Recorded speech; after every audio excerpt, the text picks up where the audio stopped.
various different graves in the cemetery of interest. We've seen Agnes Beedham's grave, our deaf friend. And lastly, another very famous person involved with the deaf, a hearing person, Monsignor Yore. William Yore.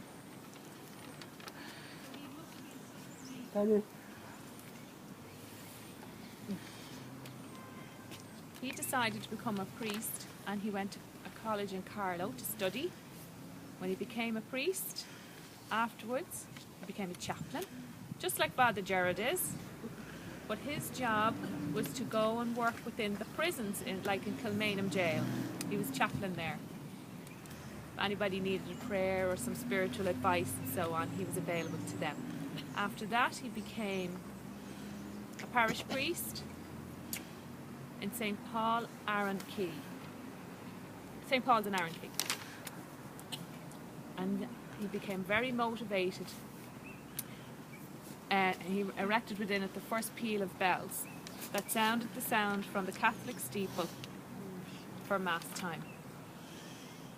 It was the first time that this had happened, and that the Dublin people had heard the Catholic church bells ringing since the time of the Reformation in the 1500s, because Catholic bells were not allowed to be rung out. So Monsignor Yore thought to himself, my church is going to ring the bells for the first time, so people would hear the calling to the Catholic Church. After that, the army at that time, we had the British Army.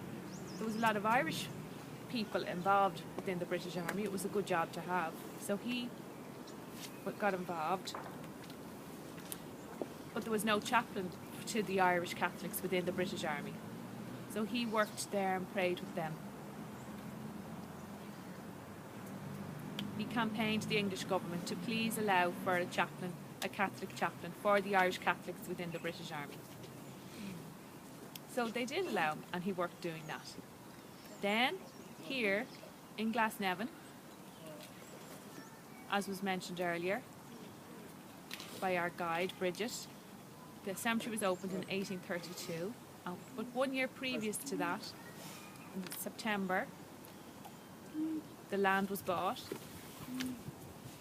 They needed somebody to consecrate the ground for it to become a cemetery, and Monsignor Yore was the person.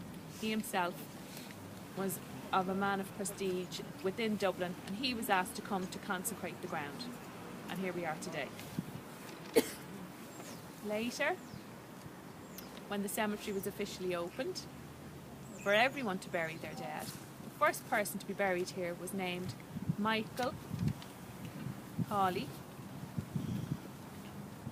Carey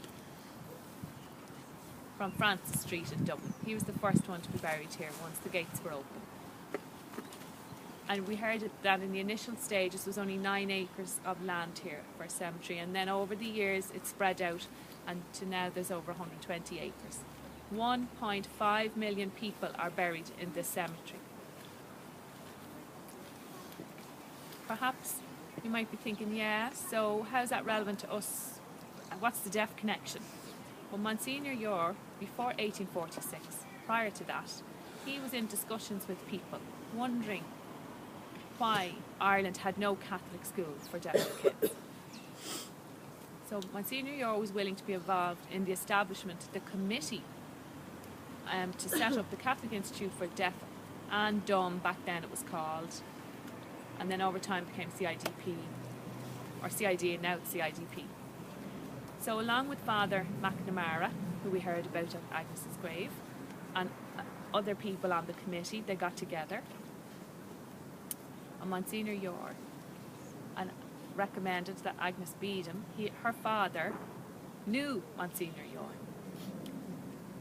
And I'm quite certain that that's why Monsignor Yore chose Agnes Beedham to be one of the first deaf girls to be educated. And she was the one who went to France along with Mary Ann Doherty and the nuns, but that was through the connection Monsignor Yore had with her father. So back at that time, they were fundraising, trying to raise money for the school. Times were hard. Famine was in Ireland at the time. So Monsignor Yore had an idea. He had his own library of lots and lots of various different books. that he'd had for a very long time. Some of the books were quite valuable. So Monsignor Yore thought to himself, I know I'll sell the books from my library, gather the money, and the money I would give to CIDP for the establishment of St. Mary's School. He gave the money to CID.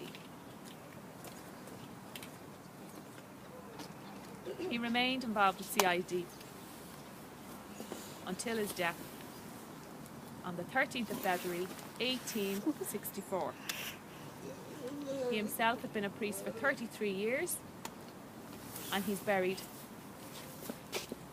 very close to Daniel O'Connell's tower, right here. He was considered a man of prestige, a very important person within Ireland at the time, and he was involved in the establishment of the Catholic Institute for Deaf. There you go.